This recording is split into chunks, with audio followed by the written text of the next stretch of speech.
Les doy una vez más las gracias por su asistencia y por su puntualidad a todas las personas que se están uniendo a nuestra conferencia de celebración del 10º aniversario de Venezuela Inmortal. A mí en lo particular me ha pasado, y comento un poquito, 3 minutos más mientras se van sumando más personas, me ha pasado que al invitar gente, al hacer el anuncio de que tenemos la actividad hoy, y tenemos por allí un audio colado. David, si nos ayudas en la moderación, por favor.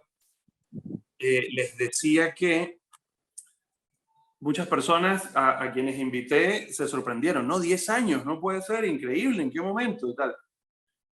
Y sí, bueno, Venezuela Inmortal está cumpliendo 10 años de labor desde que empezó con la iniciativa y se fue sumando todo un equipo de colaboradores y de trabajo y amigos y grandes relaciones de cooperación entre investigadores y académicos. Un poco de esa historia él les va a ir comentando más adelante, pero bueno, ya en un par de minutos para darle los 5 minutos de obligatoriedad a que se sumen más de nuestros invitados. Ya están presentes los ponentes que van a hablar. Una vez más, gracias por asistir, gracias por la puntualidad. Por si acaso, les pido por favor que mantengan configurado su sala de Zoom para ver al orador. Y, por supuesto, están en mute, están en silencio todos los micrófonos, excepto los de las personas que van a ir hablando. David Santana, uno de los miembros fundadores, nos está ayudando en esa parte. Y les recuerdo una vez más a los que están recién ingresando que esta conferencia está siendo grabada para posteriormente editarla como material y publicarla. ¿Okay? Y con este último recordatorio, ya cuando son casi las 12:05,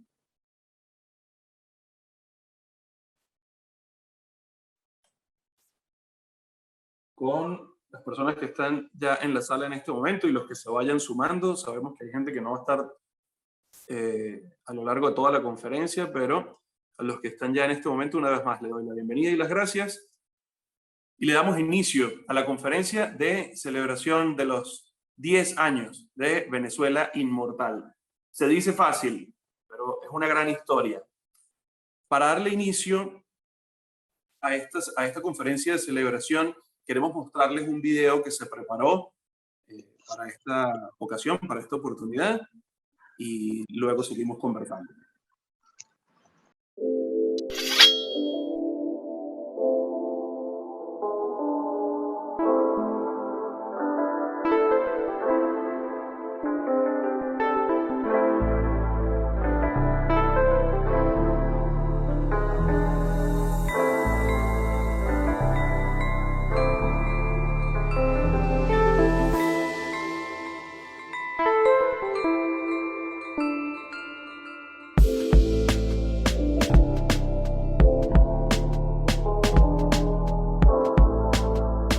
Felices 10 años desde el 23 de enero en Venezuela, Venezuela Inmortal.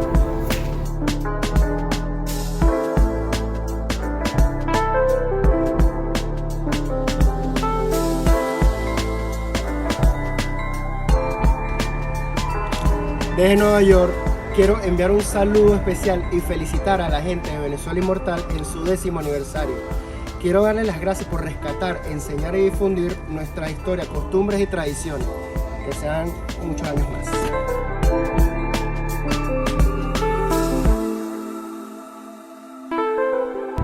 Hola Venezuela Inmortal y hola Fran. Feliz aniversario desde aquí, desde Beijing, en China.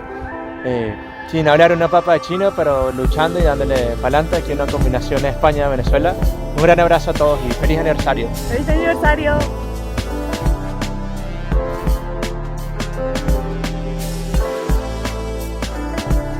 Hola, hola, paso por aquí a darles un saludo a Venezuela Inmortal en su 10º aniversario desde Pensilvania, Estados Unidos, en las montañas de los Poconos. Un saludo a todos los seguidores de Venezuela Inmortal.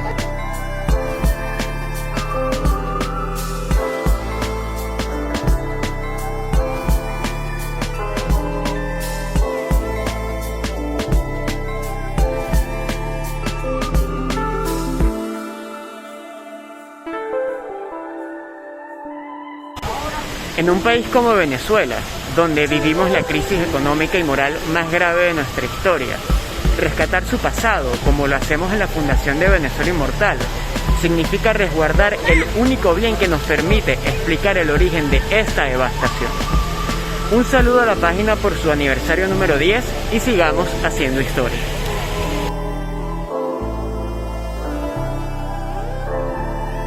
Desde el puente sobre el lago de Maracaibo a Venezuela Inmortal les deseamos feliz aniversario. Venezuela Inmortal cumple 10 años investigando y publicando la historia de Venezuela de manera independiente gracias a su compañía. Desde Buenos Aires les invito a que continúen con nosotros. Venezuela vivirá hasta el último venezolano.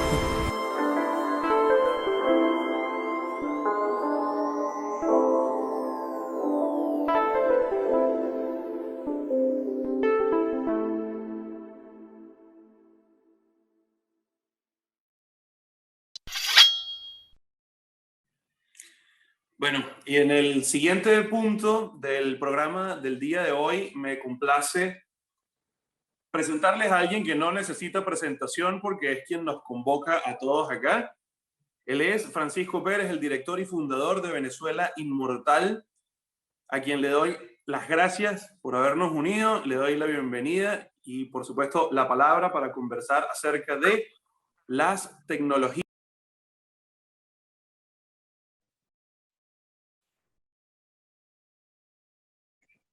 Creo que se silenció el micrófono de Gustavo al final.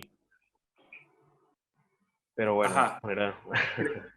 Creo que ahora sí estoy con el cosas que pasan en vivo. Así es, estamos trabajando en vivo y en directo. Gracias por la observación y bueno, solo reiterar la bienvenida y el agradecimiento, por supuesto, a quien nos convoca el día de hoy, Francisco Pérez Alviares, director y fundador de Venezuela Inmortal, para hablar acerca de la tecnología de información, una ventana inmediata a la historia. Gracias y adelante, Francisco. Bueno, muy buenos días para todos, buenas tardes para los que están en otras latitudes. Muy agradecido porque se tomaron el tiempo de acompañarnos en una sencilla pero emotiva celebración, porque ya cumplimos una década, son 10 años desde la primera vez que como estudiante universitario planteé Venezuela Inmortal como un proyecto real, luego de varios ensayos que se hicieron los años anteriores. Y bueno, nunca imaginé la influencia o el alcance al que pudo haber llegado, ni el apoyo, ni el cariño, incluso el compromiso que ha tenido el público durante estos años para nosotros, ¿no? Nosotros hemos crecido de la mano con la audiencia, todos hemos crecido, los colaboradores, los investigadores, los diseñadores, todas las personas que hacen posible Venezuela Inmortal y, por supuesto, próximamente los activistas ya como una organización formal. Y en lo personal les puedo asegurar que hemos crecido no solamente como seres humanos, sino también como profesionales, porque parte de nuestra experiencia profesional se ha ido desarrollando dentro de lo que hoy es Venezuela Inmortal, entre los éxitos y los fracasos, resultando prácticamente en un aprendizaje permanente, donde todos nos nutrimos para lograr esos resultados que esperamos siempre, y poco a poco con la paciencia que un proyecto de este tipo impone, ¿no?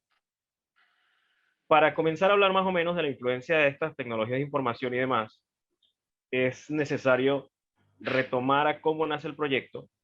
El 16 de enero del año 2012, como estudiante tesista de comunicación social en la Universidad de los Andes, en la ciudad de San Cristóbal, y luego de varios ensayos desde el 2009 aproximadamente en realizar un espacio digital que de alguna manera traduzca la historia venezolana para todo público, se crea la primera cuenta dentro de las redes sociales existentes en ese momento, que la que tenía un crecimiento mayor era Facebook, que de alguna manera estaba recién creada Facebook. Y esa fue la creación de esta primera cuenta. Esto significó el primer paso en concreto para llegar a los venezolanos desde las redes sociales y los teléfonos inteligentes, desde cualquier tipo de ventana digital disponible, que para nosotros como investigadores, como amantes de la historia, sirvió para probar una nueva máquina del tiempo, que no solo recordara tiempos mejores y de alguna manera inspirara añoranza, sino que también enseñara el por qué, para qué, el cómo y todas esas preguntas que tiene la gente de ese pasado, más allá de precisamente esas añoranzas lógicas que surgen de la gente cuando ocurren tiempos difíciles como los que ha vivido Venezuela en las últimas décadas. Prácticamente desde tiempos en que el Internet no estaba tan masificado dentro del país, ya existían ciertos blogs, ciertos foros, ciertos encuentros digitales relacionados con el tema histórico, pero existían dentro de nichos muy específicos de público, dentro de nichos muy específicos con un lenguaje y con unas condiciones muy específicas, y entrar en estos nichos en ese momento, a principios del 2008-2009, cuando empiezan precisamente a crecer estas redes sociales en el país, es lo que sirve como inspiración para empezar a construir una plataforma que pudiera llegar desde el historiador más crítico hasta el neófito y curioso del pasado venezolano. Entonces, es en este punto donde a partir del lenguaje, de la construcción del relato con base en los hechos, nosotros pudimos entrar en la audiencia venezolana para crecer de una manera sistemática en la última década. Incluso en públicos donde el conocimiento de las tecnologías es totalmente reducido. Una vez nos llegó un mensaje, que es una anécdota que recuerdo con cariño, porque no es el primer mensaje que llega de ese tipo, pero uno de los primeros que llegó fue de un seguidor que felicitaba el tema del trabajo que se hacía, el trabajo divulgativo, y echaba el cuento de cómo su abuelo le pedía que le leyera los artículos y le mostrara las fotos. Porque en alguna oportunidad el muchacho, que ya se había suscrito a las cuentas de redes sociales, le había mencionado y le había contado ciertas historias que nosotros publicábamos, que el muchacho no conocía, y que su abuelo, bueno, le generaba simpatía, porque era algo que recordaba. Entonces, el abuelo de este muchacho empezó a decirle que por favor le siguiera mostrando, le siguiera contando, porque este señor no sabía ni siquiera manejar un teléfono móvil. Entonces, esto te dice cómo las tecnologías de información y comunicación, y en este caso las redes sociales, juegan un papel fundamental en el mundo interconectado en el tema de la enseñanza. Y en un mundo donde gran parte de la vida de las grandes ciudades en este momento se desarrolla tras las pantallas, y mucho más ahora cuando tenemos un tema de un mundo que está prácticamente encerrado y que vive tras las pantallas de una computadora o de un teléfono. Y aunque para la mayoría de los países no representa esto un gran enigma o una cosa muy complicada, para nosotros, como país sudamericano con diversos problemas y demás, todavía es un desafío, para bien o para mal. También para nadie es un secreto, incluso representa una gran problemática, que gran parte de la información que a veces se transmite en las nuevas tecnologías de información se usan para la construcción de banalidades colectivas y de desinformación. Y que aunque en Venezuela el Internet y el acceso al Internet sigue siendo, según cifras oficiales, el 72%, nosotros nos hemos propuesto, no solamente como una ventana a la historia, sino como organización, abrirnos un espacio destacado en la educación, en la promoción de valores, en la investigación y la emoción del venezolano por su historia. Aún en medio de ese océano de banalidades que pululan en las redes sociales que mencionaba anteriormente. No es una cosa que ha sido fácil. Hay quienes dentro de este mundo histórico ven con mucho resquemor el uso de las redes sociales, de las tecnologías de información y comunicación, y con razones totalmente justificadas, por el tema de la poca confiabilidad que a veces brindan la información de las redes sociales.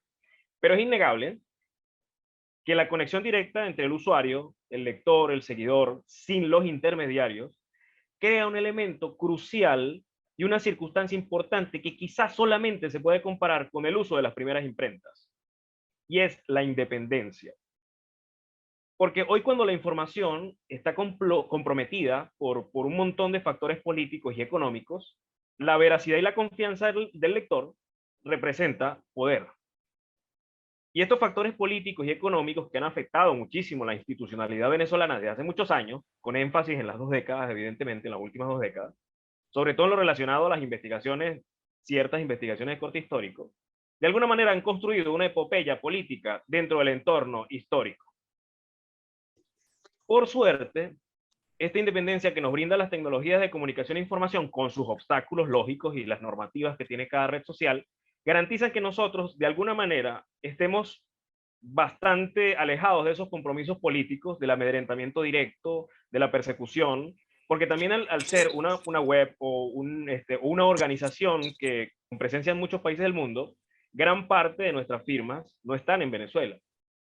Y como bien decía en nuestro video de aniversario, donde haya un venezolano, siempre existe una gran historia. Y podemos decir con orgullo que hemos convivido y crecido digitalmente lo suficiente para crear una organización que fomente la investigación independiente de los temas históricos que atañen a Venezuela, y no solamente de nuestro país, sino la historia de las naciones y de las personas que quieran entender la historia de sus propios países. A poner sobre la mesa elementos claves para entender errores y aciertos que nos llevan y nos llevaron por los caminos que se han tomado. Precisamente no todo ha sido un camino de rosas, porque durante estos 10 años hemos pasado por muchas etapas, colaboradores que han llegado, colaboradores que se han ido, muchísimos cambios en las maneras de plantear las ideas y las investigaciones. Hemos crecido con Venezuela Inmortal, y ella ha crecido con nosotros. Nuestra visión general en muchos aspectos de la historia venezolana ha encontrado un camino. Hemos hecho muchas rectificaciones en aspectos necesarios para consolidar algo responsable y respetuoso de los hechos. Y podemos decir que con la creación de Venezuela Inmortal y una masificación orgánica, y cuando digo orgánica, en las redes sociales existe, o en las tecnologías de información existe un concepto, que es el pago que se realiza por llegar a ciertas audiencias. En nuestro caso eso no ha pasado, nunca ha pasado, todo ha sido totalmente orgánico, y esta masificación orgánica la pude demostrar en mi tesis de grado de la universidad, en que el venezolano sí está interesado en su historia, pero no tiene los medios para acceder a ella, porque precisamente no existe una historia aburrida, sino mal planteada, mal explicada, y de eso estamos llenos, de miles y miles de libros que nadie lee. descubrimos con los primeros 20.000 suscriptores, que ahora que tenemos un alcance muchísimo mayor, que sí era totalmente posible mostrarle a los venezolanos de todas las edades, todos los credos y condiciones sociales, su pasado y generar una conciencia sobre el aprendizaje de los hechos del pasado para la construcción del presente. Y hoy que tenemos un alcance de más de 1 millón de usuarios, cuando sumamos todas nuestras redes sociales y el alcance de la web, podemos decir que es una materia de interés con gran audiencia en un país con circunstancias difíciles. Y es necesario decir que Venezuela Inmortal no construye y no es intención mostrar historia para historiadores, aunque sí está integrada por historiadores y sí es leído por historiadores, para bien y para mal, por supuesto. Nosotros hemos aprendido en este proceso, que nos ha llevado mucho tiempo, a comunicarnos con eficacia con la audiencia, a desarrollar estrategias para la creación de una relación verdadera con la audiencia, y es una de las cosas que nos genera el mayor orgullo porque ha sido un trabajo bastante arduo. En un país que desde aproximadamente el año 2003 sufre una persecución total a los medios de comunicación, el nacimiento de estas redes sociales representaron una válvula de escape en lo positivo y en lo negativo para el país. Prácticamente desde el 2008 al 2010, la evolución de las redes sociales en Venezuela estalló, propició cambios totalmente acelerados, innovación en los cambios de la sociedad, principalmente porque poseen un carácter de interactividad. Las personas, a través del uso de estas plataformas, interactúan con desconocidos prácticamente y ofrecen posibilidades que anteriormente eran desconocidas, y la mayoría de este acceso, como les decía anteriormente, carece o es de difícil acceso al tema de la censura de los gobiernos. Sí existe la posibilidad de que los gobiernos censuren redes sociales, pero no es tan fácil como podría ser con otros medios, como son los medios de comunicación tradicionales, como las revistas, como los periódicos, como las televisoras, etc. Desde el 2020 y el 2021 decidimos asumir un paso más, saltar por la ventana de la información, llegar un escalón más a los seguidores venezolanos y extranjeros, porque no solamente tenemos seguidores venezolanos, sino también hay personas de otras nacionalidades interesados en la relación que tiene nuestra historia con la de sus países, porque hay personajes muy representativos de países hermanos latinoamericanos o países europeos que son venezolanos o tienen que ver con la historia de Venezuela. Y decidimos precisamente conformar una organización para desarrollar estos proyectos de investigación independiente, publicación, relectura de la historia venezolana, inspirar a otros países a contribuir con su historia antes que se la arrebaten a decretos y burocracia. Y es precisamente nuestro gran orgullo, lo que nació en un pequeño núcleo universitario en la capital del Táchira, que dio un recorrido en ese camino de cada venezolano que ha salido del país y del que se ha quedado a luchar desde su trinchera. Y que hoy tenemos el testimonio, la lectura, los saludos de cientos de connacionales de países, los países más remotos, imagínense que había hasta seguidores que nos mandaron videos desde China, de los cuales ni el más optimista ni el más pesimista de los ancestros nuestros se pudo imaginar que llegaríamos a esos países en las condiciones de una migración forzada. Vivimos los momentos más cruciales de una nueva y única etapa de Venezuela, donde tendremos que preservar el arca de lo único que nos queda, o de una de las pocas cosas que nos queda, que es el recuerdo que nos inspira a crear, el pasado que nos ayuda a reflexionar y a desarrollar una Venezuela mejor. Hemos perdido prácticamente gran parte de lo que éramos, pero nuestra memoria aún puede y debe influir en los cambios del futuro para la construcción precisamente de eso, de un destino superior. Yo les agradezco a todos ustedes por estar hoy acá, les agradezco a los miembros del equipo por todo el trabajo increíble que hacen, porque sin ellos nosotros no pudiéramos haber realizado el trabajo que hemos venido realizando. A todas las personas que de alguna manera colaboran, de todas las maneras, a todas las personas que nos escriben siempre, que nos envían información, que nos ayudan a veces con a curar contenido de sus regiones. A todos ellos muchísimas gracias. Y bueno, no les quito más tiempo ni los molesto más. Muchísimas gracias, Francisco. Venezuela Inmortal es una iniciativa digital es una organización de naturaleza digital, nació en los medios digitales y aquí seguimos presentes y por supuesto que por muchas décadas más. Quien viene a conversar a continuación es Johanan Basanta, investigador y experto en archivos históricos venezolanos. Él es el editor de Papeles Históricos de Venezuela, que es una cuenta que cuenta con más de 14.000 archivos digitalizados de fuentes primarias de distintas épocas. Así que un verdadero lujo contar con su presencia. Muchísimas gracias y le cedo la palabra a Johanan Basanta.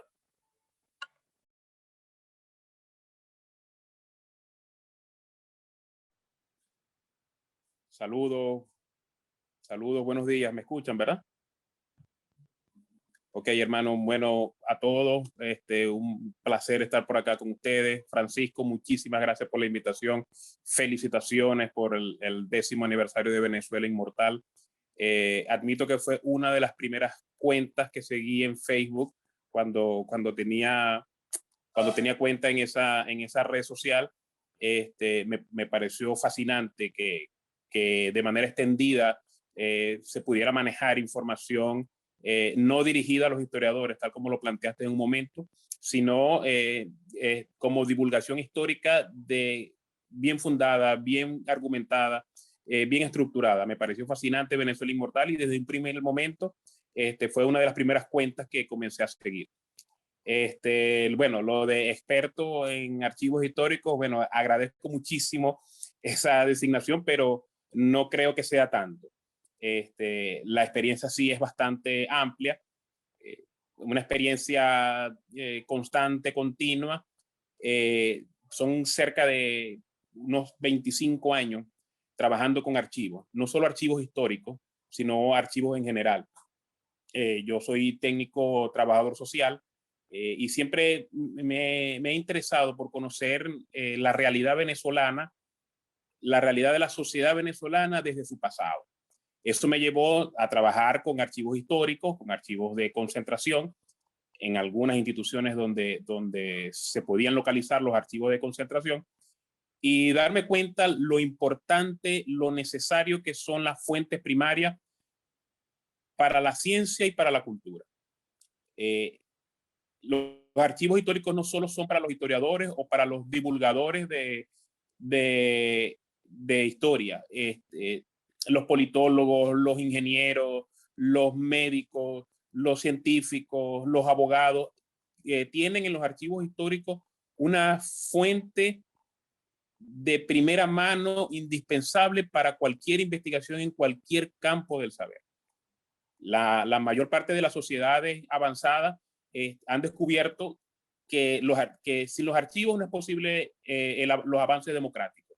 Sin los archivos no es posible los avances en materia científica, en materia cultural, en materia social. No son posibles esos avances sin los archivos. En sociedades como España, como en México, como Colombia, como Argentina, han dado grandes pasos para la socialización de los archivos como fuentes primarias para la investigación científica y cultural. Lamentablemente, Venezuela tiene un gran rezago en esa materia. La ley que rige la materia archivística en Venezuela es de 1946. Una adaptación hecha recientemente por el actual régimen en otro gobierno del año 2011 creó un ente rector que dirigiera la política y la normalización archivística en el país.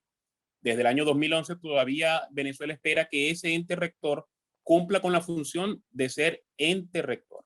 Lamentablemente, a nivel nacional, a nivel estatal, a nivel municipal, los archivos históricos en Venezuela prácticamente no existen. Son muy reducidos los archivos históricos a los que se puede tener acceso. Porque tengamos en cuenta algo, yo le había pasado un material a Francisco, no sé si se podrá utilizar ese material, Francisco. Sí, casualmente ya le estoy indicando a David que por favor haga uso del PowerPoint.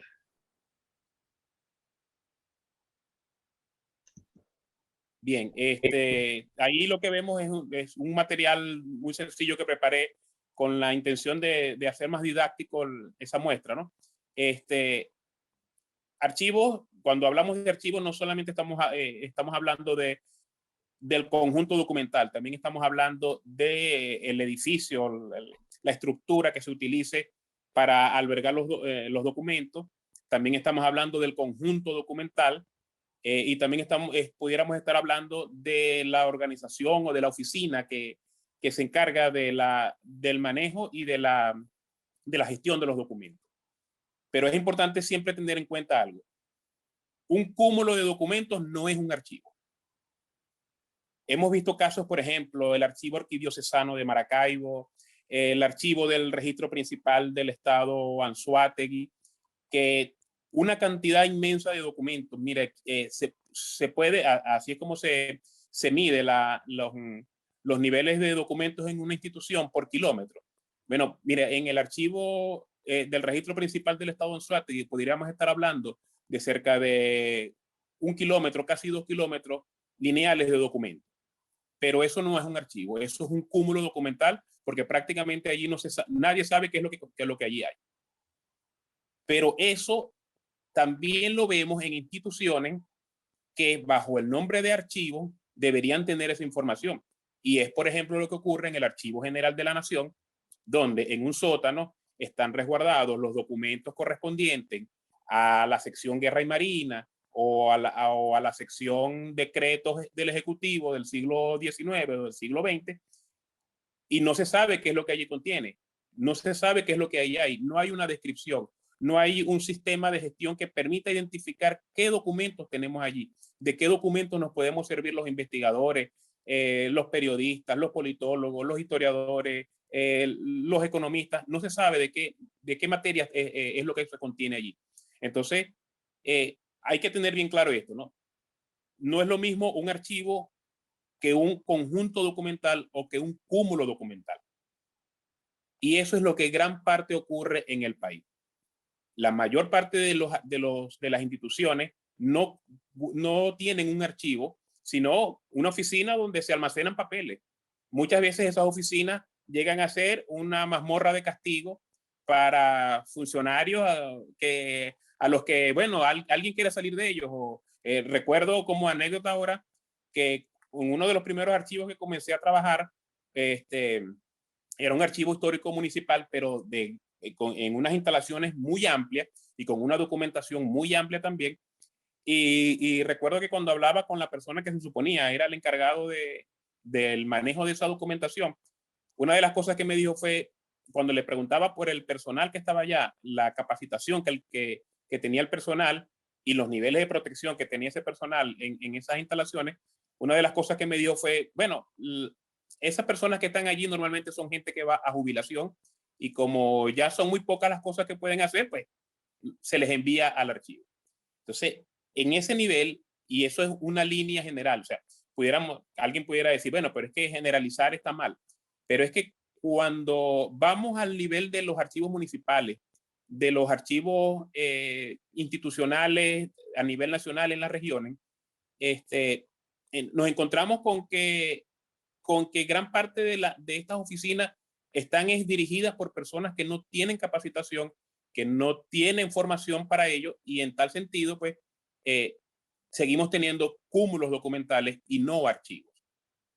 La importancia de los archivos radica en conocer qué es lo que allí hay, qué es lo que allí contiene, con qué se va a encontrar el investigador, con qué se va a encontrar el personal con el que va a trabajar con esas fuentes que están allá. Entonces, a través de todos estos años nos hemos ido dando cuenta grandemente que Venezuela necesita con urgencia, pero realmente la palabra urgencia es corta. Venezuela necesita con urgencia un sistema de archivos que permita la conservación, la difusión y la utilización de esas fuentes primarias. Archivos públicos, archivos privados, archivos de entes nacionales, de entes municipales. A todos los niveles, Venezuela necesita un sistema nacional de archivos que articule que organice, que dirija la estructura, la materialización de creación de redes de archivos que permita que la investigación sea no solamente segura. En muchos de esos espacios los investigadores estamos propensos a contraer enfermedades prácticamente desconocidas en esta parte del país, cuyas curas son desconocidas en estas partes del país, por hongo, por acumulación de heces biológicas, por humedad, bueno, por muchísimos factores. Pero la investigación histórica requiere que no solamente se materialice en cuanto a la seguridad del investigador y del personal que allí trabaja, sino al conocimiento de la información que está ahí. Podemos pasar a una siguiente lámina que está allí preparada.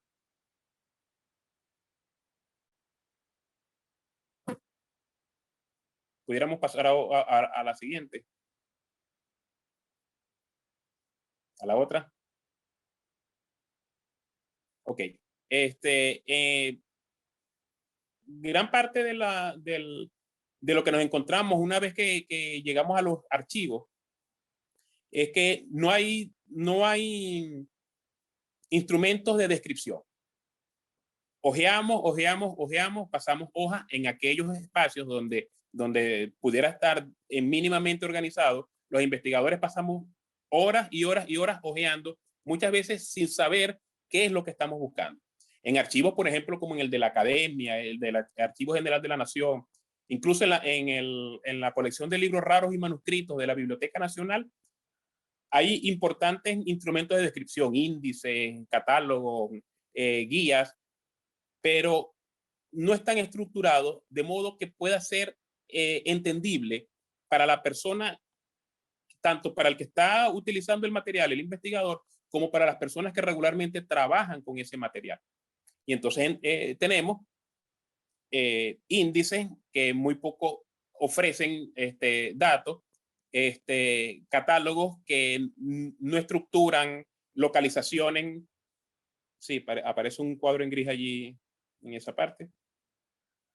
Pero bueno, eso es un material que seguramente después a través de Venezuela Inmortal se puede compartir con cualquier persona. Yo lo pongo a disposición de cualquiera que le interese, y seguramente el equipo de Venezuela Inmortal puede compartir ese pequeño material que está allá, de modo que a cualquiera pueda tener acceso. Entonces, bueno, hemos estado hablando hasta ahorita de lo que puede ser un archivo, pero analógico. Ahora, ¿qué pasa con la digitalización? ¿Qué pasa con el acceso a distancia? ¿Qué pasa cuando no podemos vencer distancias geográficas y los venezolanos que están fuera del país, investigadores en distintas materias, quieren acceder a los documentos de los archivos venezolanos? Pues nos encontramos que prácticamente ningún archivo venezolano tiene acceso a su documentación o a sus instrumentos de descripción a distancia.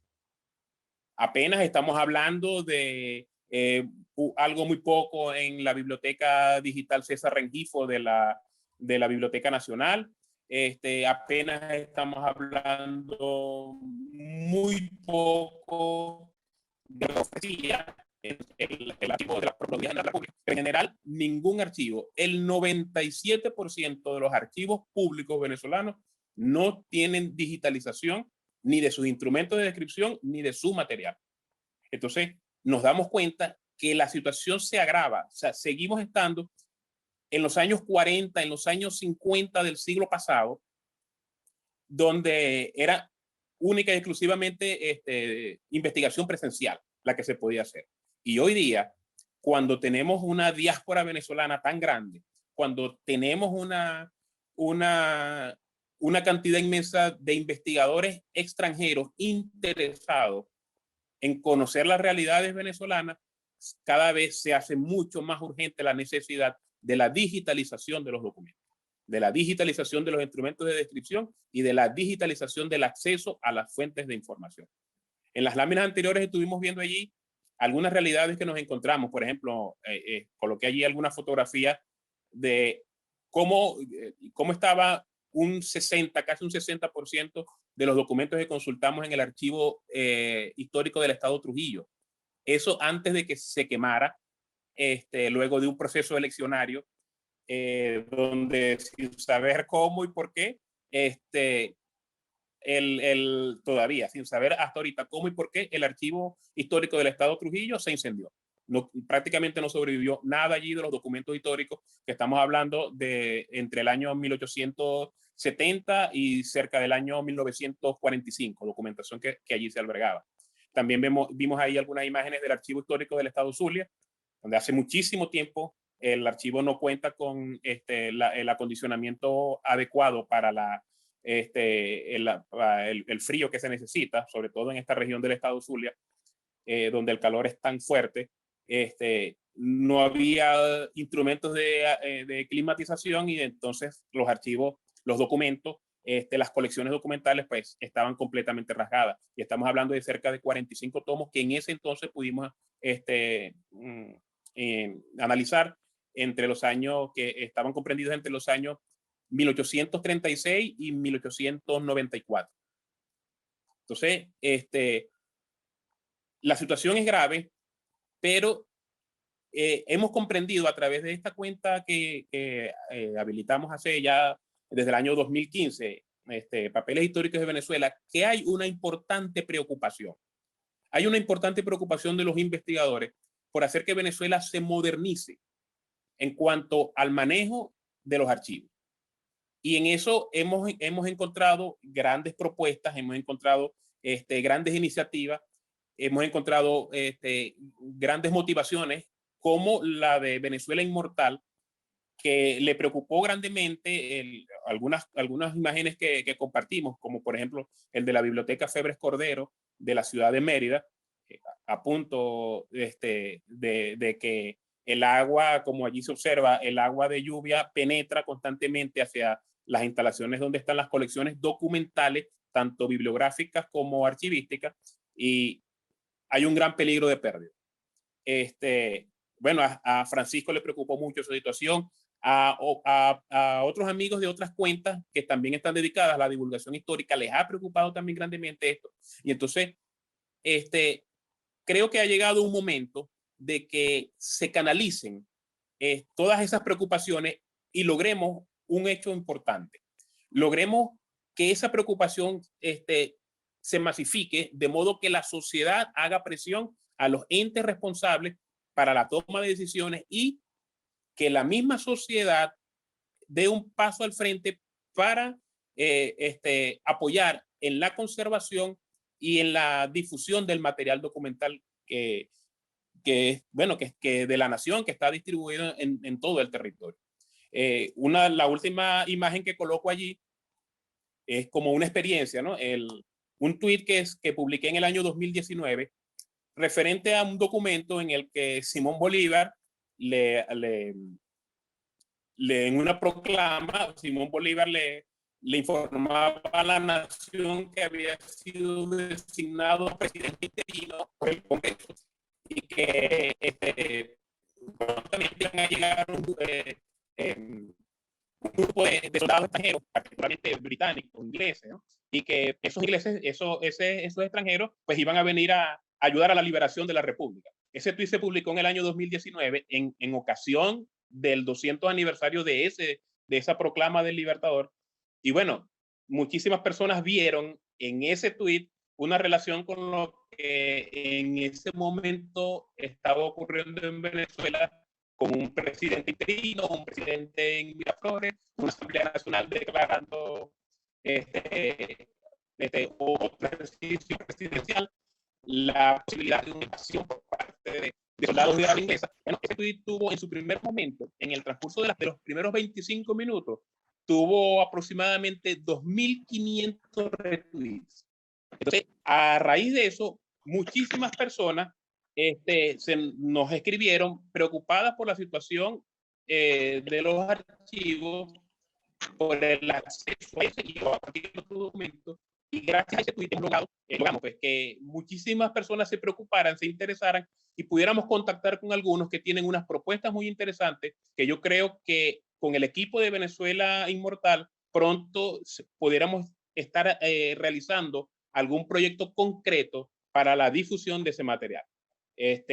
Bueno, me despido, les digo que en mi archivo particular de documentos digitalizados tengo cerca de 14.000 imágenes, no archivos, 14.000 imágenes de documentos provenientes de diferentes archivos nacionales y que están a la disposición del investigador, están a la disposición de cualquier persona que quiera utilizar estos documentos como fuente primaria para argumentar y conocer el pasado venezolano. Están a la disposición y estoy seguro que con el equipo de Venezuela Inmortal pronto vamos a tener avances en esta materia. Saludos a todos y bueno, feliz día nuevamente. Felicidades al equipo de Venezuela Inmortal. Muchísimas gracias, Johanan, por tu exposición, por tu gran labor, por tu saludo, por supuesto, de cumpleaños. Johanan, con su exposición, nos despertó y nos compartió la preocupación que nos une a todos acerca de la necesidad profesional, metodológica e incluso moral de llevar adelante como debe ser un verdadero archivo digital de la historia de Venezuela. Aprovechando que hay algunos comentarios o preguntas en el chat, quisiera comentar que lo que va a ser preguntas y respuestas o una oportunidad de interacción con los ponentes y con la organización, lo vamos a abrir al final a través de una novedad que vamos a lanzar el día de hoy. Es una de las particularidades que tenemos previstas dentro del programa. Entonces, estamos tomando en cuenta las preguntas y los comentarios y serán canalizados al final a través de un medio para ese fin. Ahora me corresponde presentar a un querido amigo de la casa, que es de los pocos miembros de Venezuela Inmortal que tuve el placer de conocer en persona aquí en Buenos Aires y que seguro seguiremos compartiendo porque la casi totalidad de la actividad de Venezuela Inmortal es y ha sido y seguirá siendo digital, uniendo a todos los que nos interesa el tema en el mundo. Pero Andrés de la Chiesa es alguien a quien pude conocer y con quien seguiremos compartiendo aquí en Buenos Aires. Filólogo de la UBA, investigador histórico y editor de La Palabra Compartida, que es un espacio para la historia no contada de Venezuela y que nos va a hacer una breve exposición acerca de el pasado como recurso de construcción de presente y futuro. Muchas gracias y bienvenido, Andrés. Bueno, nada, muchas gracias. Gracias a ti, gracias a Francisco. 10 años se dice como si fuera poquito, pero han pasado muchas cosas en el medio y yo me siento muy honrado porque tuve la oportunidad de ver crecer. Bueno, primero quiero saber, ¿me escuchan todos bien, no? ¿Sí se me escucha bien? Correctamente. Ok, bueno. Les decía, yo tuve la oportunidad de ver crecer a la Venezuela Inmortal desde que empezó en esos orígenes, digamos, un poco más humildes, ¿no? En su página de Facebook y ver cómo ese crecimiento fue exponencial. Pero también la oportunidad de ver cómo se convirtió en un proyecto que podríamos decir fue pivote para algo que en Venezuela se venía haciendo de manera muy subterránea y que por suerte logró tener un gran alcance y el prestigio que tiene hoy en día, que creo que se lo debemos a esa idea de recuperar la historia de Venezuela, pero también contar aquello que no ha sido contado por razones que en ocasiones han sido políticas, en ocasiones han sido de interés particular, y dotar a los venezolanos del acceso al testimonio directo, a la materia prima, que es algo fundamental. Por muchísimos años, diría yo décadas, uno de los grandes problemas que hemos tenido, además del fundamental que lo mencionaba antes el amigo Basanta, que es el de la falta de archivo, o la falta de acceso a esos archivos, el problema de el acceso a información distorsionada, a información tergiversada. Y creo que Venezuela Inmortal significó un punto de quiebre en ese sentido. Significó la posibilidad de acceder a una Venezuela o a una historia de Venezuela que muchos no conocíamos, que muchos no habíamos podido ver, profundizar, en los estudios primarios, secundarios o lo que sea. Y eso yo lo vi mucho, no solamente lo viví, lo vi mucho en las personas que se acercaban a la página y decían, hey, realmente yo no tenía idea de esto. Y también debo decir que fue inspiración para el trabajo que yo venía haciendo desde hace 3 años con la palabra compartida. Evidentemente lo fue. De hecho, cuando el programa nació, a mí no se me podía ocurrir otra persona para hacer ese trabajo, para hacer ese programa, que Francisco, a quien conozco también más o menos hace una década, sino un poquito más. Pero bueno, gracias por esta invitación. Me siento muy honrado de participar de algo que realmente merece ser celebrado. Como decía acá el amigo hace poco, vamos a hablar un poco de esta idea de la historia, el conocimiento de la historia como una herramienta para el entendimiento del presente y para la construcción del futuro. De hecho, esta presentación tenía un nombre un poco quizás pretencioso, que es el motor de la historia, una breve exposición sobre el ayer pensando en el mañana. No, cuando yo pienso en el mañana también estoy pensando, por supuesto, en lo que estamos haciendo ahora, ¿no? ¿Y por qué se llama así? ¿Por qué la idea de motor y por qué la idea de transformación, que es esa palabra que aparece allí y que yo considero tan importante, tan fundamental? Más ahora que estamos en un periodo, diría yo, de tabula rasa, en el cual necesitamos redefinir conceptos, necesitamos redefinir nuestro entendimiento de lo que es ser ciudadano, de lo que son las instituciones, de lo que es la república, de lo que es la democracia, de una serie de cuestiones.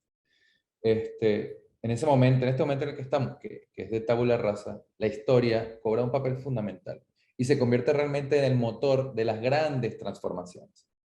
A mí me gusta remitir muchísimo a la figura, a la personalidad de Alberto Adriani, que es alguien que por suerte también ha sido una figura recuperada como parte de este largo proceso, de estos 10 años, a través de fundaciones como Venezuela Inmortal, a través de otras cuentas, a través del trabajo de muchísimas personas, incluso personas que trabajan de manera independiente, poniendo su nombre y apellido, no institucionalmente, pero que tienen y demuestran un interés por la historia.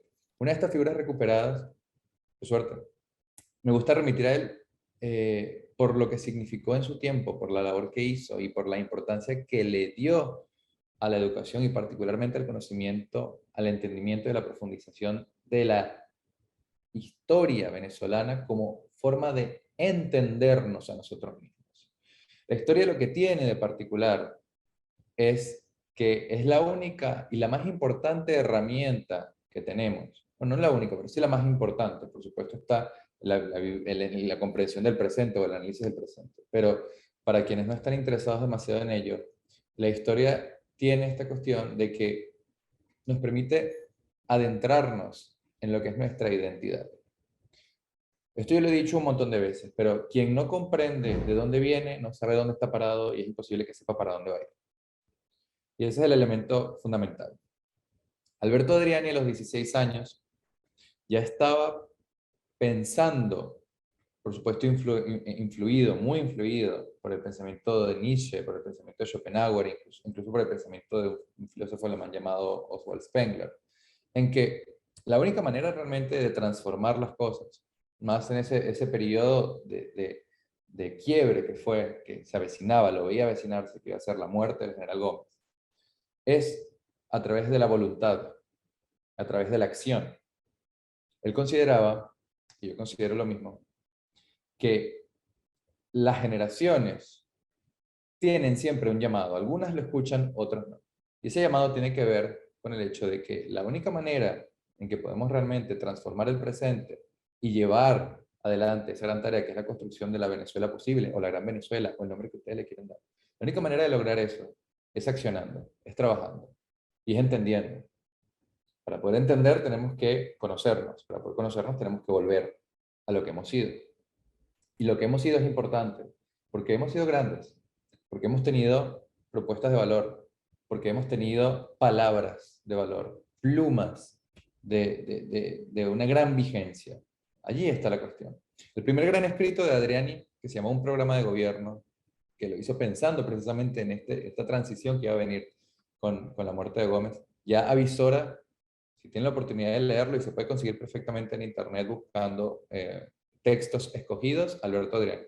Ya avisora una personalidad que se preocupa no solamente por lo que hemos sido, la comprensión de lo que hemos sido, y el acceso a eso que hemos sido, sino por utilizar todo eso para accionar en el momento y transformar esa acción en algo más.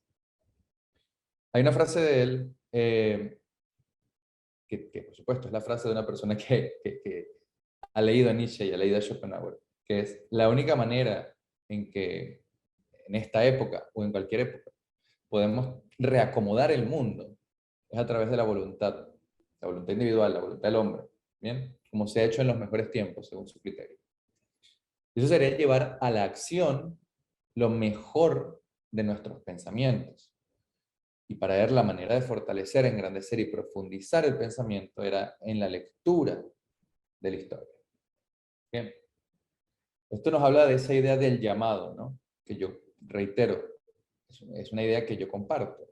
Yo creo que esta es una generación que está llamada a accionar para cambiar las cosas. En este caso, como en el de Adriani y en el caso de su generación, por necesidad, por todo lo que hemos vivido, por la crisis que estamos viviendo, por la diáspora de la cual somos parte muchísimos de nosotros, otros no, otros están en Venezuela, pero también sufren cada día lo que significa esta gran crisis.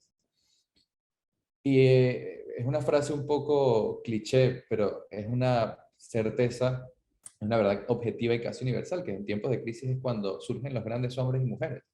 Es cuando se empieza a gestar una gran preocupación para entender el porqué de la crisis. Y esa ha sido una de las razones, una de las motivaciones por las cuales yo me siento muy orgulloso de eso, no solo en el caso de la fundación que estamos celebrando el día de hoy, sino de muchos jóvenes, y cuando digo jóvenes me refiero a jóvenes en serio, chamos de 15, 16, 17 años, que están todos los días estudiando, preparándose a la manera de Adriani para el futuro, tratando de entender qué es lo que hemos sido, qué es Venezuela, de dónde venimos, sociológicamente, políticamente, desde todos los sentidos, las corrientes posibles. Eso es esperanzador. Yo soy una de las personas, puedo decir, lo que he sentido la desesperanza, no solo por la lejanía, sino por ver cómo las instituciones, la misma partidocracia típica venezolana, seguían, digamos, y en algún punto siguen, manejando los hilos de cómo se construye un país. Uno de los que, por supuesto, como muchos otros venezolanos, sintió desesperanza. Pero al ver esto, al darme cuenta, al conocer, y sé que muchos de ellos están el día de hoy acá, muchos de esos muchachos, ese renovado interés que por supuesto surgió de una preocupación, de una búsqueda,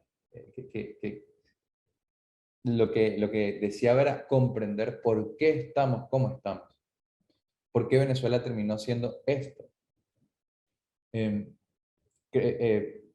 Una búsqueda que, a fin de cuentas, creo yo, puede terminar transformando realmente a la sociedad. Este es un caso inédito, un caso muy particular en la historia venezolana, porque yo puedo comparar esa suerte de llamado, de vocación, de cosa que surge, que se gesta dentro de todos estos muchachos o de nuestra generación también, con el caso de los positivistas. Pero los positivistas, por supuesto, tuvieron otras posibilidades, estaban en otro entorno. Es interesante pensar que en su caso en particular el acceso al archivo era mucho más complejo, pero por las circunstancias de la época. En el nuestro es mucho más complejo por las circunstancias políticas, por la desazón, por el olvido, y aún así eso no ha llevado a perder la ilusión, ni a perder esas ganas de seguir investigando y aprendiendo. Por suerte vivimos en la época de los grandes medios, en la época del internet, en la época de los procesos de digitalización. El amigo Basanta antes hablaba de algo que es muy cierto. Uno de los dilemas del investigador en Venezuela es que no hay archivos. O los archivos que hay están en muy, muy malas condiciones.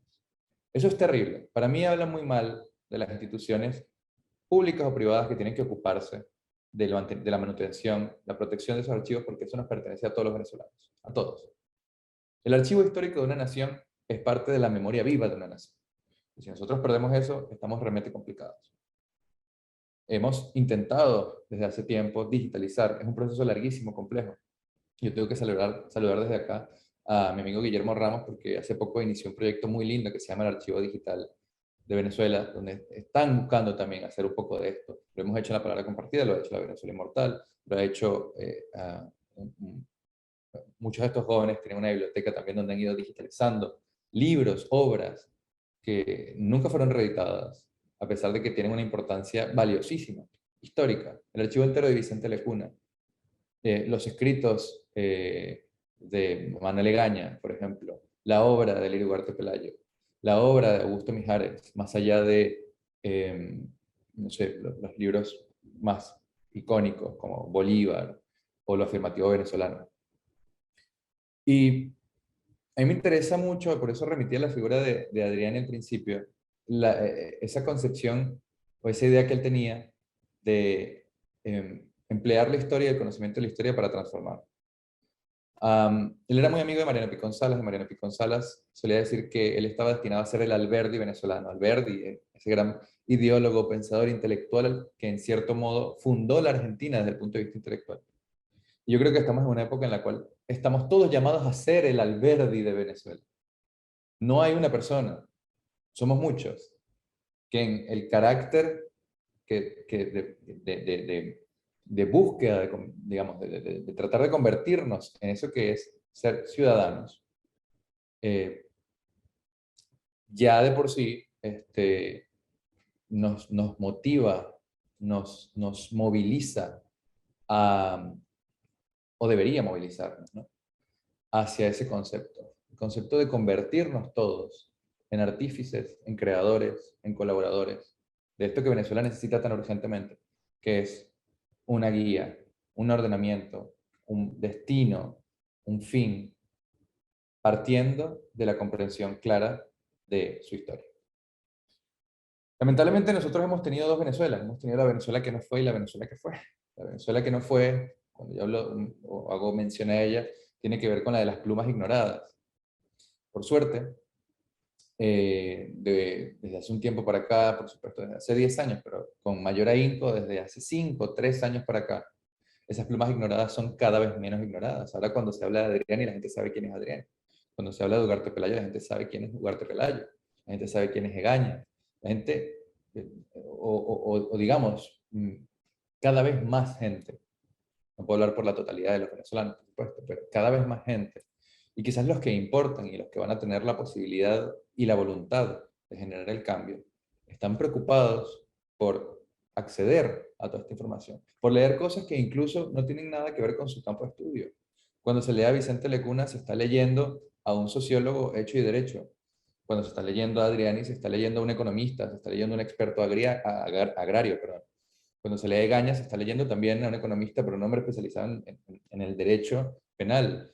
Muchas veces son conceptos y cuestiones técnicas que son profundas y complejas, pero que estaban pensadas desde esta idea que yo he venido trabajando desde hace tiempo, que es la idea del venezolanismo. El venezolanismo como un concepto que tiene que superar y que tiene que estar por encima de los partidos transitorios, de los hombres que también son transitorios, y que es el concepto que nos debería unir a todos. Simplemente el deseo de ver al país convertirse en lo que puede ser, con esa posibilidad y esa riqueza humana invaluable, que es lo más poderoso, lo más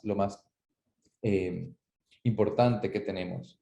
No la riqueza material del petróleo, que ya no lo podríamos considerar como la salvación del país, o la riqueza material de los, qué sé yo, las distintas materias primas que podamos tener, o que podamos crear, o que podamos aportar. La riqueza mental, la riqueza espiritual, que siempre ha residido allí, y que hoy de alguna manera parece renacer, ¿no? Pero lamentablemente, les decía, también hubo una Venezuela que fue, que es la Venezuela que se ufanó de algún modo, y no estoy mencionando ni puntualizando a alguien en particular o un partido en particular, pero lamentablemente es lo que ocurrió y acá están las consecuencias. Bueno, si tengo que puntualizar a alguien, puntualizaría particularmente estos últimos 20 años. Pero esa Venezuela que fue es la Venezuela de la demagogia, la Venezuela del clientelismo, la Venezuela del paternalismo estatal. Y por supuesto, esa Venezuela demagógica y populista no puede convivir con una Venezuela cultivada, una Venezuela intelectualmente bien formada, una Venezuela que tenga por lo menos un mínimo entendimiento de qué es el país, cómo funciona, cómo debería ser, y se ufana en la ignorancia, vive de la ignorancia. El gran trabajo que nosotros tenemos por delante al hacer una recuperación de archivo, al mirar hacia el pasado, no es el de mirar como si se tratara de un paseo, una larga caminata a través de un museo muy hermoso, o de las ruinas de una construcción arquitectónica, sino mirar al pasado, verlo en su contexto, pero también entenderlo en su vigencia. Y tomar todo eso que es vigente, porque está ahí, porque no tenemos que inventar la rueda tampoco. Hemos tenido grandes hombres, a grandes pensadores, hombres y mujeres. Y transformarlo, entenderlo y introducirlo en nuestro tiempo. Porque tampoco podemos creer que algo que fue pensado, por más que tenga una vigencia universal, porque trata de temas universales, algo que fue pensado en un contexto histórico particular, puede agarrarse y hacerse una especie de copia y pega, y ponerse en el año 2022, siglo XXI, y ya está. No. La relectura del pasado implica también una comprensión de el contexto que envolvía esa producción escrita o multimedia o en el formato que sea, para poder emplearla con las herramientas que tenemos el día de hoy. Yo creo que se está haciendo de una manera inteligente, por lo menos con todo este proceso de digitalización. Teniendo esto que estamos haciendo el día de hoy, ya estamos haciendo historia, divulgando, hablando. Porque si algo es cierto, es que nosotros tenemos que empezar a redefinir nuevamente los grandes conceptos. Esa es una de las cosas que perdimos en esta Venezuela que fue, en este largo intersticio, este largo periodo en el cual como venezolanos nos desentendimos, nos cortamos, nos escindimos de nuestra esencia, de lo que somos, de nuestra identidad, por razones o intereses particulares, políticos o no. Lo que viene acá, pasada la Venezuela, quisiera creer, hecha a la medida de los politiqueros o de personas con intereses particulares, es la Venezuela hecha a la medida de el gran potencial y la gran riqueza humana de todos aquellos interesados en todo esto que hemos sido y todo esto que somos y que podemos llegar a ser.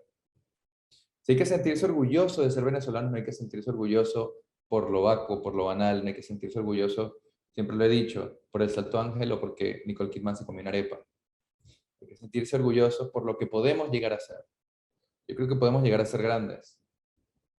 No tenemos que volver a caer en ese dilema del investigador que se dio muchísimo, sobre todo en los años 80, que era la de cuento la verdad, me aproximo lo más posible a la verdad, aún a sabiendas de que eso podría meterme en problemas con el relato oficial. Eso podría meterme en problemas con el gobierno de turno.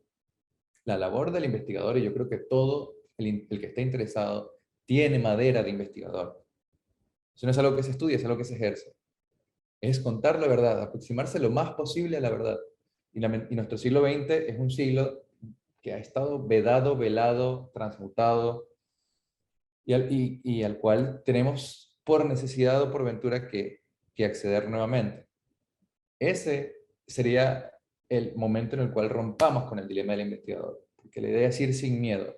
La idea es mirar hacia el pasado, agarrar ese pasado y traer todo lo que es válido, todo lo que es vigente, sin pensar en las consecuencias políticas que pueda tener para un determinado partido o que pueda tener incluso en muchas ocasiones, y por esto es una elección personal, para uno mismo. Muchos de nosotros nos hemos puesto en situaciones peligrosas, complicadas. Hoy ya vieron a los que estuvieron desde el inicio, a esos trolls que se metieron, pero porque es normal.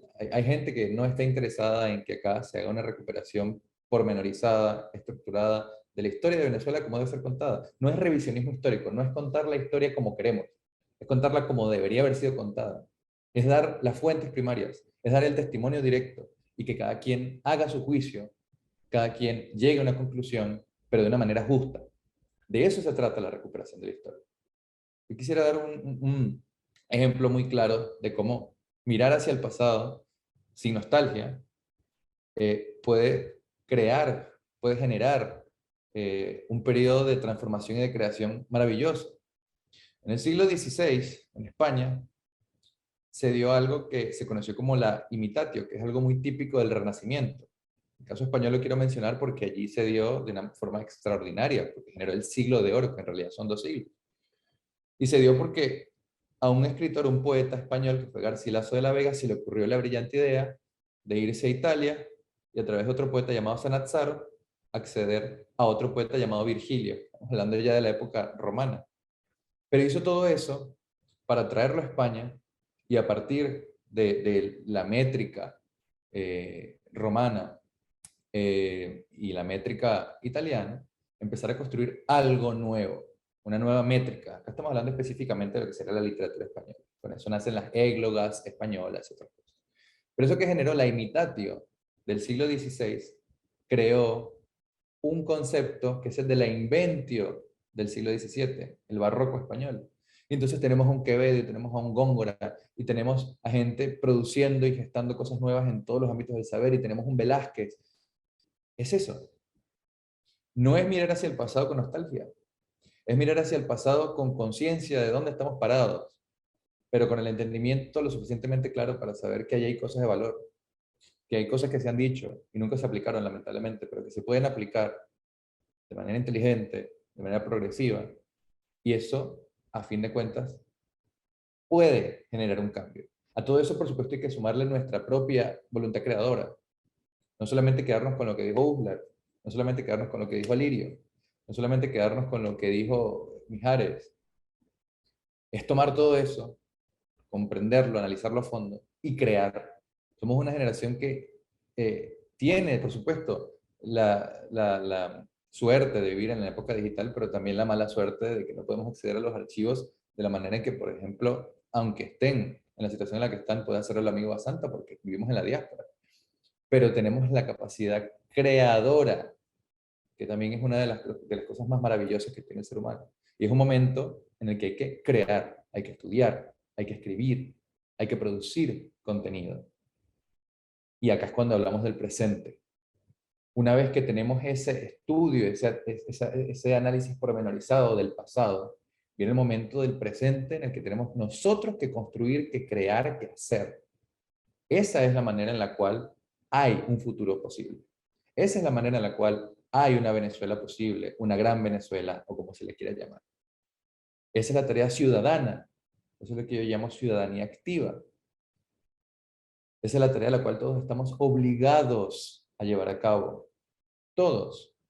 Todos. Los tiempos de esperar a que un ente, una persona, un mesías, en cualquiera de los ámbitos, en el caso particular es de la cultura, venga y nos solucione la vida, se acabó. Esos tiempos se acabaron. Ahora vienen los tiempos en los cuales nosotros tenemos que actuar, todos, en comunión o individualmente, para construir, para colaborar, para sumar lo más posible a esta Venezuela que tanto ha sufrido y que en este momento crucial requiere de nosotros ese esfuerzo, ese sacrificio.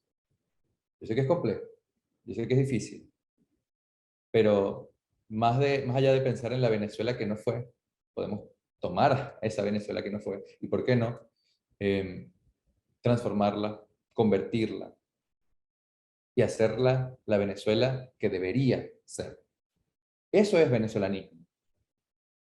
Es estar por encima de las ideologías, es estar por encima de las doctrinas que nos dividen de algún modo, de cualquier elemento que pueda dividirnos en este país nuestro, que hemos tenido la suerte de ser un país mestizo y no hemos sufrido grandemente, como lo ha pasado, por ejemplo, en Colombia o en Argentina, cosas como el racismo, perdón, u otras mentalidades que tienden a la división. Eso es el venezolanismo. Pensar en la posibilidad, ¿qué es lo que podemos hacer para transformar a Venezuela y convertirla? Porque Venezuela somos todos, Venezuela no es un ente antropomórfico, tampoco es un territorio y ya. ¿Qué es lo que podemos hacer todos para transformar al país en el que soñamos? Si no para nosotros, para nuestros hijos, para nuestros nietos. Que podamos verlos a los ojos y decir, yo hice esto, Eso es sentirse orgulloso de ser venezolano. Yo creo que ahí está la gran labor, ¿no?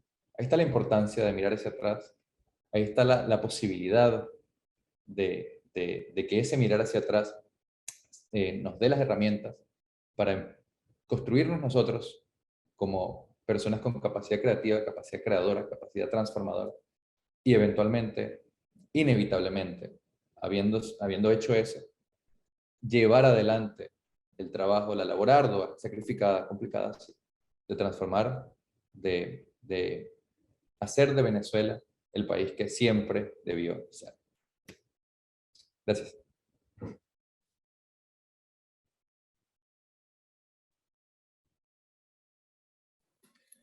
Bueno, las gracias para ti, Andrés. Yo estoy encantado de cómo la reflexión empezó con la desesperanza y terminó con la esperanza. Si hay algo que a mí me fascina y me impulsa cada día que trabajo con Venezuela Inmortal y con todos los miembros del equipo, es haber descubierto, más que el interés, la pasión que le tienen tantas personas tan jóvenes a este tema. A mí me impresionó de verdad, y por ahí por supuesto que está uno de los más fieles, que es Alejandro Andrade, miembro del staff y firma pues, de Venezuela Inmortal, y que es mejor testigo que cualquiera de nosotros de la cantidad de chamos. Estamos hablando de gente de menos de 18 años, de menos de 20 años, verdaderamente apasionada, interesada en el tema, metidísimos en el tema, y que le hacen a uno justamente tener esperanza de ese futuro superador que podemos construir haciendo lo que debemos hacer y lo que es el llamado de nuestra generación, que es accionar. Excelentes referencias y excelentes citas, y después esperamos que Andrés nos pase algunas notas también para poder compartir. En este turno me corresponde excusar a Ramón Rivero Blanco, que era el siguiente ponente, pero lamentablemente por razones personales de fuerza mayor no pudo estar presente, pero no queremos dejar de mencionar que Ramón es un investigador y cronista naval de Venezuela, editor de Historia Náutica de Venezuela, un grupo dedicado a la investigación del tema, que es un tema del que no hay precisamente mayores trabajos, pero los trabajos que hay son muy interesantes y que queremos que en Venezuela Inmortal siempre haya una voz para eso y hacernos eco y que esté presente. Lamentablemente no pudimos hoy disfrutar de su ponencia, pero mantendremos el contacto y seguiremos ofreciendo, por supuesto, ese contenido. De manera que quien sigue es Rebeca Figueredo, docente e investigadora de campo sobre temas históricos de Venezuela, quien nos va a hablar de algo que da directamente en el centro del núcleo moral de Venezuela Inmortal, que es el papel de la mujer en tiempos históricos. Así que un gran placer darle la palabra a Rebeca Figueredo. Un gusto enorme. Hola, saludos a todos por acá. Bienvenidos. Primero quiero desearles un feliz cumpleaños al equipo de Venezuela Inmortal. Y bueno, estoy sumamente honrada y agradecida por esta invitación, esta celebración que, bueno, ahorita por los momentos es virtual. Yo les vengo a hablar un poquito sobre lo que fue y es el papel de la mujer en hechos históricos. Y es que, bueno, desde siempre hemos tenido mujeres, algunas mujeres, que han tenido una curiosidad intelectual y participación activa en eventos históricos que, bueno, no es un secreto para nadie que el sistema social solamente ha permitido que queden en ser testigos ocultas. En estos eventos tan importantes que solamente resaltan los nombres de nuestros grandes héroes. Sin embargo, si analizamos un poquito el inicio de nuestra historia en tiempos de colonia, está vinculado directamente con la gestión de una mujer. Con esta mujer me refiero a la reina Isabel la Católica, que bueno, ella tuvo que hipotecar sus joyas para poder subsidiar el viaje de Colón. Sé que muchas mujeres han quedado en el anonimato, pero también hay otras que por su por sus acciones tan grandes, fueron imposibles de ignorar. Y voy a colocar el caso de Leonor Cáceres, que bueno, que en 1570 esa mujer enfurecida agarra una macana y empieza a enfrentar a los indios caribes, que bueno, ellos se conocían por ser caníbales, por ser muy violentos, y ellos habían llegado a mitad de noche al poblado donde vivía Leonor, bueno, arrasando con el pueblo, quemando, raptando, etc. Entonces tenemos ahí como la primera historia reseñada de una mujer valiente.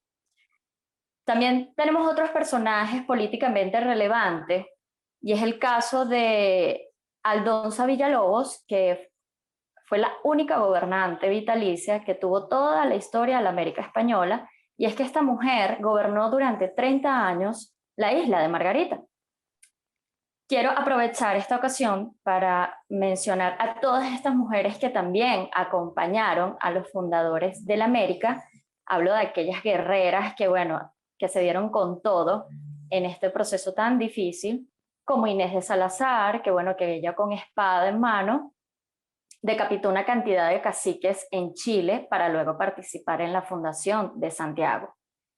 También está María de Estrada, que perteneció a las legiones de Hernán Cortés en la conquista de México, y Catalina de Erauso, que bueno, vestida de hombre, enfrentó a los piratas holandeses en costas venezolanas para luego participar en la en la conquista de Chile. Quiero también mencionar a las mujeres que llegaron con sus maridos en estos tiempos difíciles de conquista.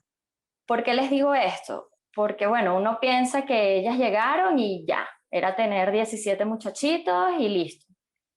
Pues no, era un momento muy difícil, era un momento en donde todavía no estaba totalmente organizado. Entonces, claro, esas mujeres llegan con sus esposos en donde las comodidades no eran lo que tenían anteriormente, tenían que ejercer un papel totalmente diferente a lo que venían haciendo. Y bueno, era forjar un carácter superior a sus situaciones. Y entonces imagínense estas mujeres en ausencia de sus esposos tener que tomar unas decisiones tan fuertes, tan radicales, y si llegaban a enviudar, que eran muchísimos los casos, estas mujeres quedaban expuestas. Y ojo, con esto quiero también mencionar que era un destino algo muy similar a lo que sufrían las mujeres, estas mujeres que eran de los guerreros indígenas, quedaban solas, quedaban desprotegidas, pero tenían que a su vez salir adelante por sus hijos y guerrear. En la Guerra de Independencia, ya para la Guerra de Independencia, también contamos con la presencia femenina, desde la mujer conspiradora que llevaba y traía información del enemigo, hasta la mujer que se colaba en batalla para pelear. Mujeres que tienen nombre y apellido que conocemos, por ejemplo, Josefa Zabaleta, Leonor Guerra, Concepción Mariño, hermana de Santiago Mariño. Tenemos también a Teresa Heredia y Luisa Cáceres Arismendi. Ojo, esto es ciertas mujeres de muchísimas que tenemos registrado en la historia. Pero también tenemos mujeres que no tuvieron nombre y apellido porque nadie se encargó de registrar sus historias. Y me voy a referir específicamente a los dos cuerpos que consiguieron al finalizar la batalla de Carabobo.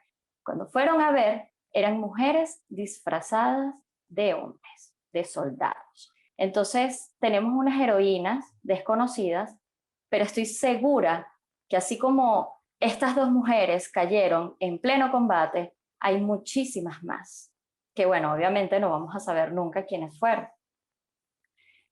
Hay también la figura de mujeres que, bueno, dejaron en claro su posición dependiendo de sus intereses personales. Está, por ejemplo, las tres hermanas de Martín Tovar y Ponte, que, bueno, le escriben a su hermano, le suplican que por favor acepte el indulto proclamado por Fernando VII, bueno, con el fin de reunirse a la familia y no estar bajo las represalias Entonces, ya por ahí tú sabías que, bueno, ellas no era que le importaba mucho este proceso, sino que simplemente querían estar tranquilos y reunirse toda la familia. Voy a mencionar también el caso de María Antonia Bolívar, que para nadie es un secreto que ella nunca estuvo de acuerdo con el proceso de independencia que lideraba su hermano. No solamente no estaba de acuerdo, sino que en tiempos de persecución ella se atreve a esconder realistas dentro de su propiedad. Cuando ella le toca salir del país, obligada por su hermano, le escribe al rey de España manifestándole que no solamente no está de acuerdo, sino que la independencia le ha traído como consecuencia personalmente a ella la miseria. Entonces, después de un proceso en donde se comprueba que María Antonia nunca estuvo de acuerdo con la independencia, el rey le concede con el tiempo una pensión. Y es que las mujeres de la alta sociedad como que tenían un plus a su favor, y es que por su condición de privilegiada tenían como mucho acceso, o era un poquito más fácil lo que era recaudar fondos, encargarse de la manufactura de los uniformes, conseguir alimentos, conseguir animales, atender a los heridos, esconder a los perseguidos. Y este rol no lo juega nada más las mujeres en Venezuela. Les voy a poner el caso, el ejemplo de Manuela Sáenz, que estando en Lima, por ser la esposa de un comerciante inglés, ella se relaciona con gente de la alta sociedad y llega a conocer al virrey. Y es acá donde Manuela, bueno, se gradúa como una excelente espía.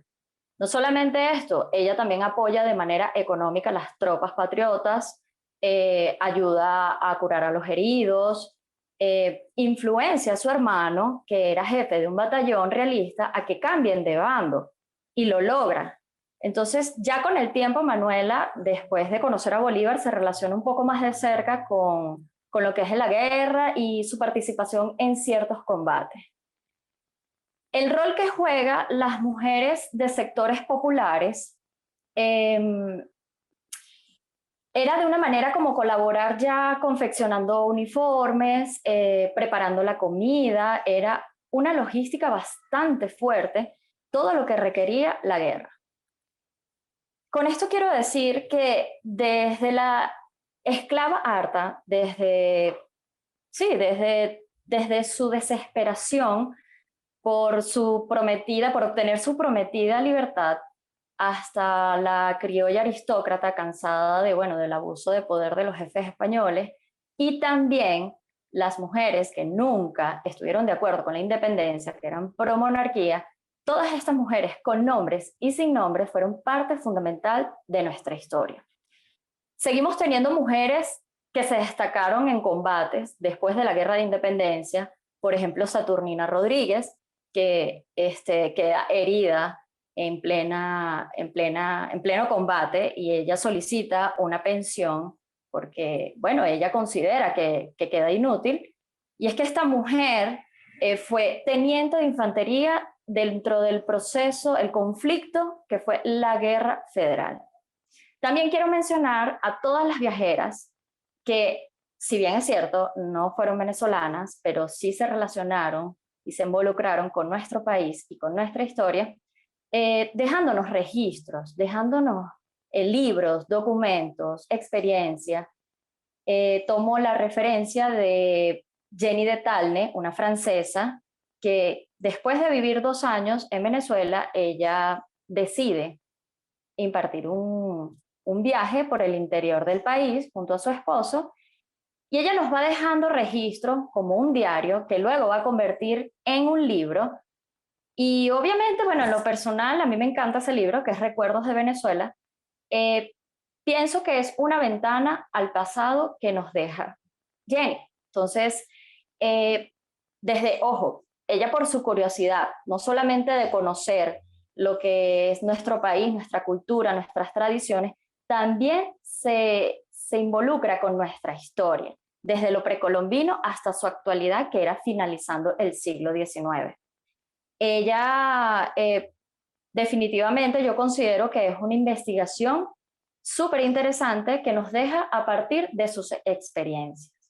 Y bueno, ya para finalizar, quiero cerrar con esta reflexión, y es que es cierto, las mujeres durante muchísimo tiempo se mantuvo como que el papel, vamos a decirlo, menos importante que el papel que jugó el hombre, los hombres, dentro del contexto histórico, pero yo creo que ese concepto ha cambiado. Quizás lo sucedía era porque estaba directamente relacionado con lo que era la inocencia, lo cuchi, lo delicado, la maternidad. Y ojo, o sea, sí, es así, pero yo creo que es eso y muchísimo más.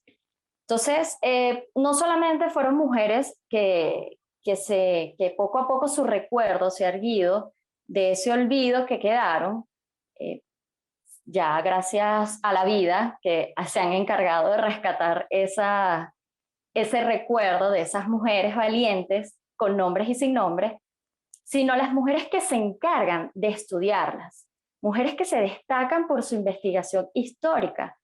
Y bueno, voy a colocar el ejemplo de lo que fue la historiadora Luisa Galíndez acá en Valencia, y actualmente, por ejemplo, la doctora Inés Quintero.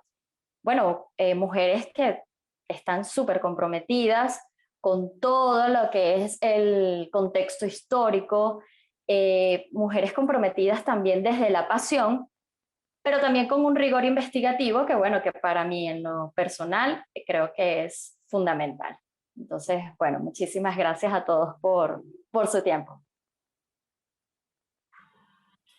Bueno, lo que hace falta en los eventos virtuales, en lugar de los eventos presenciales... Perdón, no sé si tengo el micrófono, David. ¿Sí se me oye? Antes de que digas algo, te quería comentar una cosa rapidito, si se puede, perdón que interrumpa. Justo en consonancia con lo que decía Rebeca, aprovechar la oportunidad para saludar y que todos sepan que entre los invitados se encuentra Beatriz Briceño Picón, la hija de Mario Briceño Iragorri. También una persona que no solamente es extraordinaria, por supuesto no es extraordinaria por ser la hija de, sino porque es extraordinaria en sí misma. Y hablando precisamente de conservación de archivo, manutención de archivo, presidenta y fundadora de la, para la redundancia, Fundación Mario Briceño Iragorri, nos acompaña acá, hizo un comentario en el chat hace poco, así que bueno, ya que estamos hablando de grandes mujeres venezolanas, ahí tenemos a una. Quería hacer ese pequeño comentario. Francisco, ¿querías decir algo también, creo? No, precisamente darle la bienvenida y bueno, muy agradecidos porque esté acá, ¿no? Un orgullo para nosotros que nos acompañe en este evento aniversario. Estupendo, estupendo. Yo lo que estaba diciendo cuando terminaba Rebeca es que lo único que lamento de los eventos virtuales en lugar de los eventos presenciales es la ausencia del aplauso. Me quedo como con las ganas de sentir ese deseo de pararme a aplaudir porque las tres ponencias y por supuesto las palabras de Francisco han estado extraordinarias, muy inspiradoras. Tengo que resaltar de lo que nos decía Rebeca, la necesidad que tenemos de darle la justa visibilización a la mujer en su papel en la memoria y en su papel en la investigación y en la academia en general. Esto es un problema que no es solamente de la historia, sino de las ciencias y de todas las esferas. Y bueno, queda en Venezuela Inmortal abierta, extendida universalmente la invitación a participar, a contactarnos y a continuar en actividades y labores. Con Rebeca tenemos no solamente la columna o el espacio para sus artículos y sus contenidos, sino justamente esa labor de salir en búsqueda de las mujeres que quieran sumarse a la investigación y a la publicación y a la construcción de la memoria histórica. A propósito de esos esfuerzos, a propósito de la labor destacada de las personas que estuvieron presentes hoy y de otras personas que vamos a mencionar a continuación, en lo que ha sido su trabajo profesional, su oficio y su ocupación de investigar y dar a conocer la historia de Venezuela y además su vinculación con la fundación, el crecimiento, el desarrollo, los proyectos de esta comunidad que es Venezuela Inmortal, corresponde ahora que Francisco Pérez, nuestro director y fundador, otorgue unos muy sentidos reconocimientos que Venezuela Inmortal quiere darle a algunas personas en particular. Así que, Francisco, el público es tuyo. Bueno, sí, primero que nada, bueno, excelente intervención de Rebeca, no puede esperar menos. Excelente trabajo el que realiza y realmente estamos muy orgullosos que pueda pertenecer a nuestro equipo y pueda nutrir muchísimo lo que son los espacios que tenemos para brindar esta información al público. Bueno, por supuesto, Andrés ya nos tiene acostumbrados a su excelente verbo y ponencia en la palabra compartida, un espacio donde también Venezuela Inmortal pues da un poquito de sí para dar a la historia venezolana otras luces. Y por supuesto, Johanan, excelente intervención, es nutritiva para nosotros poder imaginarnos qué podemos plantear y qué podemos hacer en favor de la historia venezolana, de la memoria de los venezolanos y de esos documentos que quieren y necesitan convertirse en archivos para el futuro. En este momento queremos hacer una mención especial a algunas personas que han sido destacadas durante esta década como no solamente como colaboradores, sino personas responsables de que hoy también estemos acá. Si algunos de ustedes que son personajes muy importantes para nosotros no están en esta lista, no se preocupen, porque pronto lo estarán, pero esto es como un reconocimiento a personas que han venido realizando una labor, no solamente para Venezuela Inmortal, sino para la historia en general. Voy a permitirme un momento compartir la pantalla. Si David, por favor, me puede pasar el host.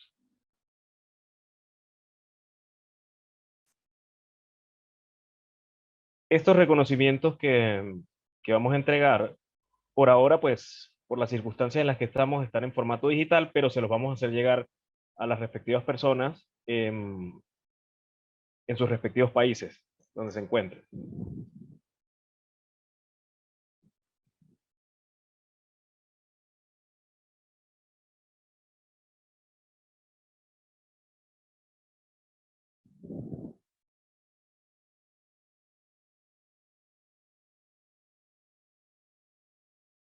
El primero de estos reconocimientos es para Ramón Rivero Blanco, quien no se encuentra acá por precisamente circunstancias adversas, con quien tenemos una deuda importantísima porque fue una de las primeras personas que desde su conocimiento de la historia, desde su experiencia, porque es una persona que ha sido muy curtida en todo lo que es la vida política venezolana, nos apoyó y supo encaminarnos en los procesos que llevaron a Venezuela Inmortal.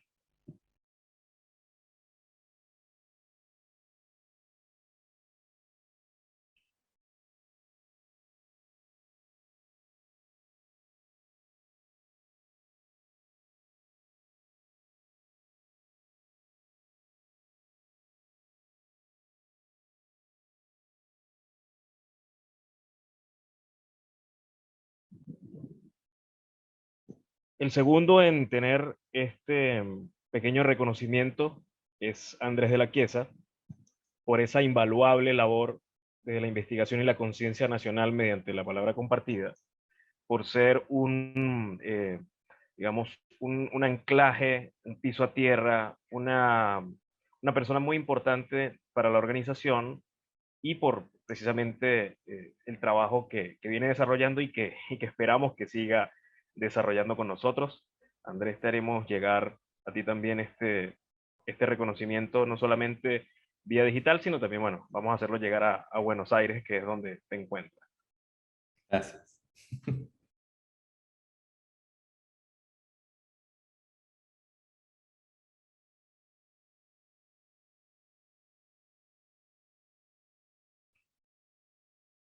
Otro de nuestros reconocimientos va para David Figueroa Santana.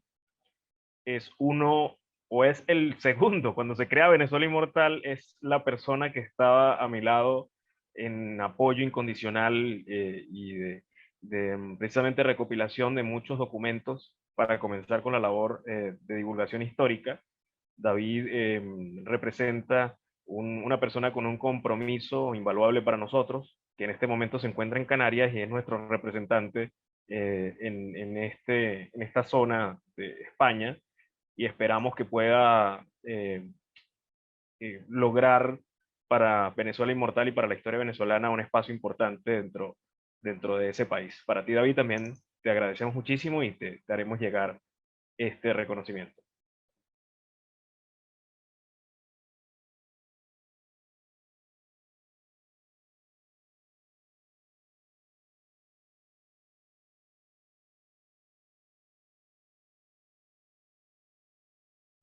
Otro de nuestros homenajeados hoy es todo un personaje. Es una persona a quien le tengo mucho cariño, mucho afecto. Es alguien muy especial para nosotros por su jocosidad y por su capacidad de trabajo. Luis Heraclio Medina Canelón, quien se encuentra en Valencia y bueno, pertenece a la Academia de la Historia del Estado Carabobo y ha servido como un punto de encuentro con las personas dedicadas a la historia venezolana en Valencia. Incluso, bueno, gracias en parte a Luis Heraclio, pues tenemos a Rebeca formando parte del equipo y estamos muy agradecidos por eso. Así que bueno, va para Luis Heraclio los saludos, un gran abrazo y le haremos llegar este reconocimiento.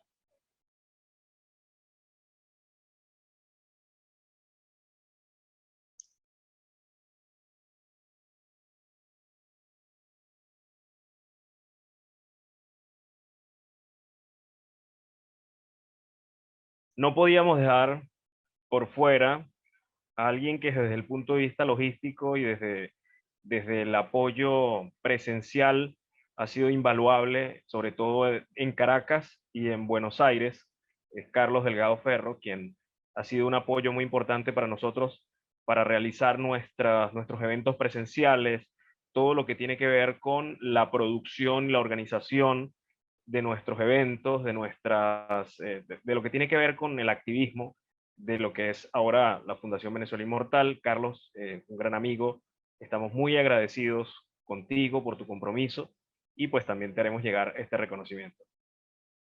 Bueno, y sí hace falta, como dice Gustavo, hace falta estar en un auditorio para los aplausos, pero bueno, algún día.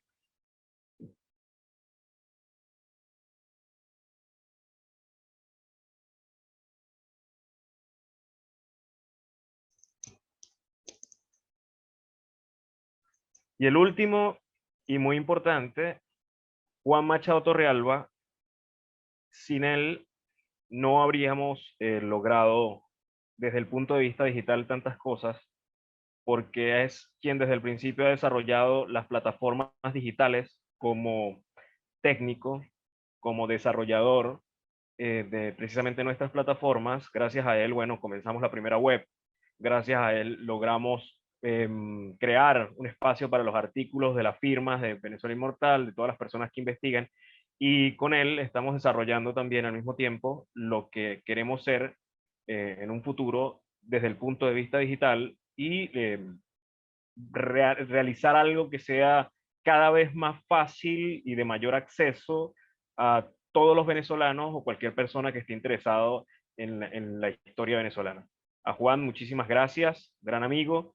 Te haremos llegar este reconocimiento a Colombia. Le paso la palabra a Gustavo. Bueno, ahí pudimos por lo menos poner los aplausos digitales cada uno. Muchas gracias por la participación, por la interacción. Bueno, esperamos que les haya gustado mucho ese video y que hayan disfrutado toda la conferencia del día de hoy. Yo para despedirme les quiero decir que yo conocí a Francisco hace apenas 3 años, o sea que seguramente de todos los presentes yo soy el más reciente en unirse al equipo, y bueno, por supuesto Bárbara, quien nos acompaña en la directiva y que no puede estar presente hoy por cuestiones de trabajo. Conocí a Francisco con inmensa fortuna aquí en Buenos Aires. como activistas de la sociedad civil, como personas interesadas en problemas importantes. No fue nada difícil ganarle respeto y admiración de inmediato. Me parecía que para ser una persona de menos de 30 años era como exageradamente brillante con la seguridad con la que hablaba y de todo lo que sabía. Y luego, por alguna loca razón, él se acercó a mí para proponerme que formalizáramos Venezuela Inmortal y arrancáramos con una organización establecida como tal, después de que, bueno, hicimos confianza, hicimos amistad, y yo toda la vida le voy a estar agradecido por haber tenido esa confianza, por haber demostrado con el ejemplo, que es como se lidera correctamente, que valía la pena y que vale la pena y que es necesario y que es noble y que es justo que tomemos el rol de nuestra generación que está llamada a construir una mejor historia, un presente y un futuro. Desde Venezuela Inmortal queda la invitación para todos a sumarse a esta labor.